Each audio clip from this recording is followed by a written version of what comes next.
Salut tout le monde, c'est Hugo du Café des Mangas et aujourd'hui on se retrouve pour une nouvelle vidéo. Donc aujourd'hui ça va être une vidéo théorique qui va se diviser en deux parties.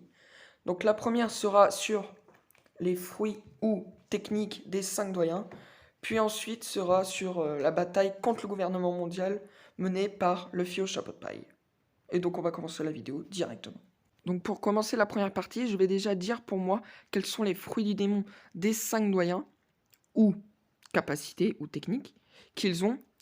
Donc pour commencer déjà, je pense qu'ils ont tous des trucs de base, donc ils maîtrisent tous un peu l'observation, l'armement, donc voilà. Ils ont tous les trucs de base, je pense. En ce qui concerne ce doyen, je pense que lui, donc comme on le voit sur l'image, il porte toujours un sabre. Donc je pense qu'il maîtrise très bien le sabre, et donc je pense que lui, sa grande capacité, c'est de maîtriser le sabre, et qui pourrait être un redoutable ennemi pour tous les sabreurs. Pour ce doyen-là, lui, je pense qu'il est un peu comme Shanks. Il doit bien maîtriser les 3 formes de haki. Donc peut-être pas aussi bien que Shanks, mais je pense qu'il les maîtrise assez bien, vu qu'ils sont ici, ce n'est pas pour rien. Donc je pense que lui maîtrise les haki très bien. Voilà, tout simplement. Donc pour ce troisième doyen, pour lui, je pense qu'il aura un fruit de Zoan antique, de type dinosaure, donc le Tyrannosaure Rex, ou T-Rex pour ceux qui préfèrent. Donc ce serait quasiment les mêmes capacités que X-Drake. Donc le tyrannosaure est un petit peu plus court, on va dire, que l'allosaure. Mais il est plus costaud, donc plus résistant. Et il a une plus grande force de frappe, on va dire. Donc je pense qu'il aurait un fruit du démon assez résistant, qui considère un peu sa carrure de mec assez résistant. Donc je pense que son fruit du démon serait le tyrannosaure. Donc pour celui-là, j'ai eu un peu de mal à trouver, mais je pense que lui, il aurait un Logia. Donc après, je ne savais pas trop, donc je me suis dit un Logia assez résistant, ou un gaz, ou un truc comme ça. Mais après, vu qu'il y en a pas mal, donc je pense à la pierre, mais vu qu'elle est déjà utilisée pour Pika, l'acier, c'est compliqué. Et j'ai pensé aux fruits de la terre. Donc la terre qui est en dessous l'air, quoi. Pas la terre, la planète, quoi. Donc voilà. Et je pense qu'il pourrait contrôler, se transformer en terre, qui pourrait être assez résistant quand elle est mouillée. Et je pense que, voilà, tout simplement, un fruit de la terre qui pourrait être très résistant.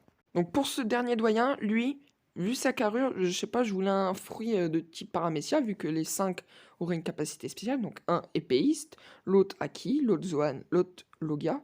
Et le 5e, je me suis dit un paramécia. Donc j'ai cherché, et je pense que pour lui, ce serait assez stylé, un paramécia de Toki. Donc Toki allait dans le futur. Mais lui, il aurait une version qui va dans le passé. Donc il pourrait par exemple revenir, je sais pas, plusieurs minutes ou plusieurs secondes dans le passé. Bon, il pourrait pas le faire tout le temps, sinon ça serait trop pété.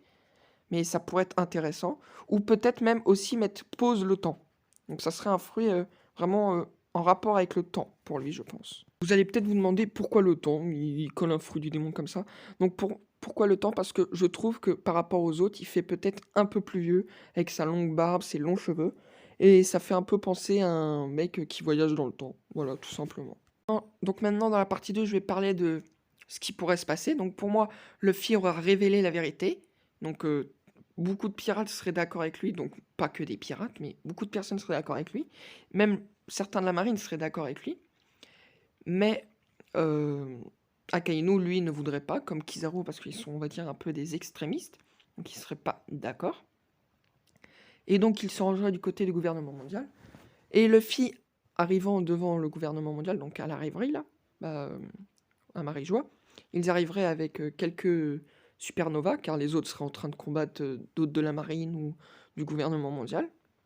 Et donc, il y aurait pour moi un 10 contre 10. Donc, il y aurait Luffy et quelques autres alliés que je vais citer après, qui arriveraient contre 10 du gouvernement mondial et de la marine alliée. Donc maintenant, je vais vous dire, pour moi, qui seraient les 10 et leur combat. Pour le premier combat, ce qui me paraîtrait assez logique, ça serait Im d'un côté, car je pense qu'elle participerait à l'affrontement. Donc Im, pour moi, c'est peut-être ou la mère de Luffy ou Rox. Donc pour l'instant, on va juste partir du fait que c'est Im, qui affronterait Dragon, qui seraient un peu les deux plus forts de chaque camp, qui s'affronteraient dès le début. Donc voilà le premier combat pour moi. Ensuite, en deuxième combat, j'aurais mis Garp contre Kong, car Kong, c'est le chef des armées du gouvernement mondial, donc qui resterait du côté gouvernement mondial, et Garp de la marine, mais aiderait son petit-fils Luffy, car son petit-fils, il est d'accord avec lui, et donc aiderait Luffy et affronterait Kong. Et pourquoi les deux là s'affronteraient? Car déjà, on va dire, c'est un peu les deux mastodontes des deux côtés. Un est assez musclé et le héros de la marine, l'autre a été amiral en chef pendant l'ère de Roger. Et je pense aussi, donc ça c'est une petite théorie à part, que Kong serait le père de Garp. Donc après, dites-moi ce que vous en pensez dans les commentaires. Ensuite, le troisième combat, qui me paraît un combat assez logique, ça serait Sabo vs Lucci.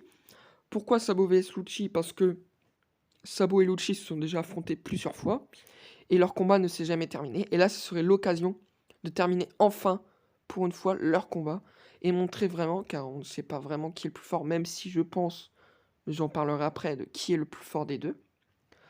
Donc voilà, tout simplement. Donc maintenant, on va passer au cas des doyens.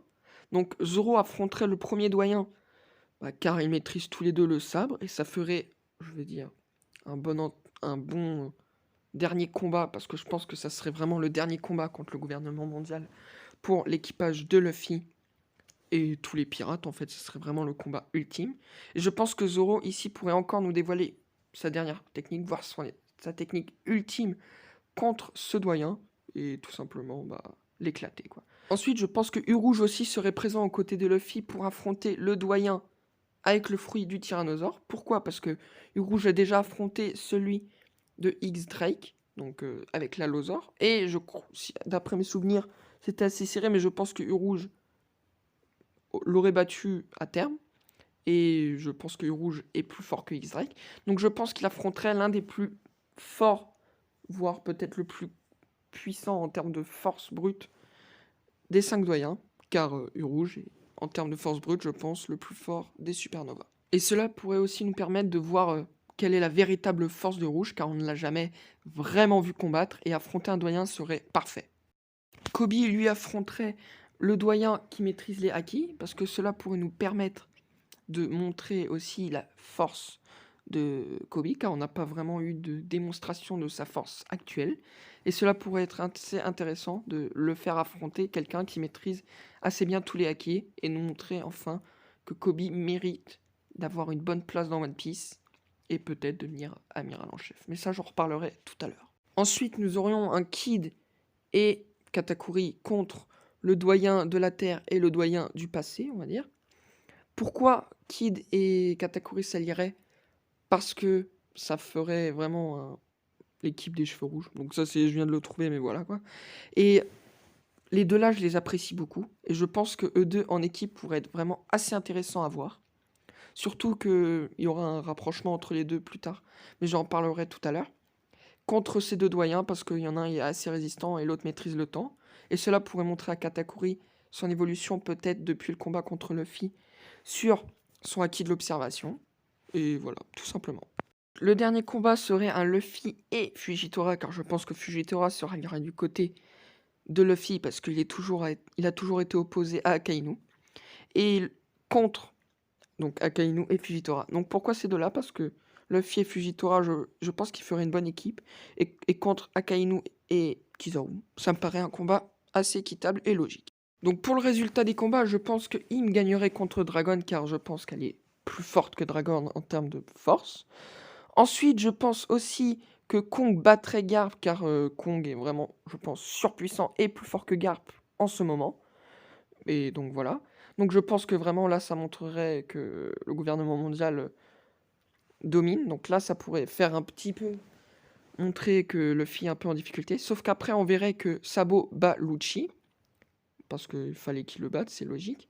Et que les supernovas, donc, et Katakuri, donc il y aurait Zoro, U-Rouge, Kobe, Kid, Katakuri, et voilà, qui arriveraient à battre les 5 doyens. Donc cela montrerait aussi que les 5 doyens, même s'ils sont très forts, se feraient battre par la nouvelle génération. Et cela montrerait vraiment que la nouvelle génération est plus forte que l'ancienne. Mais en ce qui concerne le combat Luffy et Fujitora contre Akainu et Kizaru, je pense que Luffy et Fujitora arriveraient à KO, on va dire Kizaru, qui finirait plus tard en prison, donc ça, voilà quoi. Mais Akainu arriverait aussi à mettre KO Fujitora au passage. Et donc, il y aurait après un 1v1 qui continuerait un peu le combat, mais serait vite arrêté, car les autres auraient terminé, on va dire, leur combat. Et ça ferait comme un round 2, donc il y aurait d'autres combats qui se prépareraient pour un round 2, quoi. Donc pour le round 2, on va dire, il y aurait une supériorité du côté de Luffy, mais en face, ce serait quand même des personnages assez forts. Donc on aurait un Luffy et Kobe contre Im. Donc je pense que ce combat serait assez compliqué pour Luffy et Kobe. Donc, mais ça, j'en reparlerai après. Donc ce combat va assez durer longtemps, car ils auraient du mal à prendre l'avantage par rapport à l'autre. Ensuite, on aurait un Kid, U-Rouge et Katakuri contre Kong. Donc ce combat, j'avoue, qui me hype un peu, voire beaucoup même, parce que c'est peut-être celui qui me hype le plus. Pourquoi ces trois-là? Parce que ça pourrait faire une bonne référence. Bah, j'en reparlerai après, mais je pense que les trois-là, en gagnant contre Kong, parce qu'ils gagneront contre Kong, ça pourrait représenter les 3 des 4 futurs empereurs. Donc, Kid, U-Rouge et Katakuri, pour moi, deviendraient, eux, 3 des 4 empereurs. Donc, le quatrième, pour moi, serait peut-être Doflamingo. Donc, ensuite, en dernier combat, nous aurions Zoro et Sabo contre Akainu. Donc, ça serait un peu pour venger Luffy et Ace. Bah, Zoro vengerait Luffy de la mort de Ace à cause de Akainu. Et Sabo vengerait Ace tout court. Donc voilà, quoi. Ça serait un combat que je pense il réussirait à gagner avec l'aide de Kid, Katakuri et U-Rouge des autres combats, qui après rejoindraient Kobe et Luffy contre Im. Donc les 3 derniers combats que je viens d'annoncer seraient assez serrés, mais je pense que ça ferait vraiment assez intéressant que Kid, U-Rouge et Katakuri gagnent, car ça serait 3 des 4 futurs empereurs. Ensuite, Zoro et Sabo gagneraient, car Zoro, tout simplement, c'est le second de Luffy, et donc du futur roi des pirates, donc il mérite de gagner. Et Sabo, parce que il deviendrait un futur mec qui gérait quelque chose, mais j'en parlerai après. Ensuite, ils rejoindraient tous Luffy et Kobe contre Im, donc ça ferait un peu un Rox contre Roger et Garp, donc ça serait assez stylé.